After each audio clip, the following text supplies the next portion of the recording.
po si Lovely Rivero at para po sa episode na to ng Wish Ko Lang, ang gagampanan ko ay ang papel ni Catherine. Ako po yung nanay nitong isang albino, yung main character natin played by Barbie Fortesa na si Clara.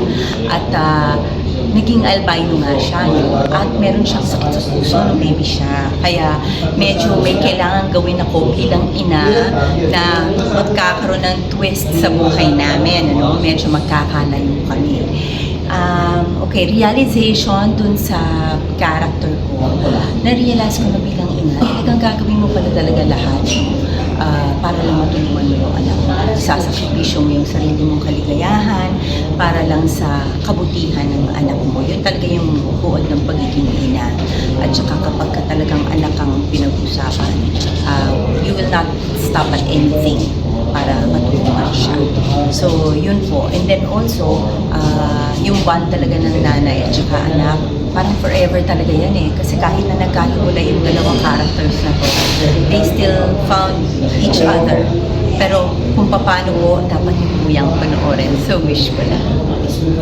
May kahilingan ka ba? Aba, i-manifest na natin yan. Dito lang sa Wish Ko Lang.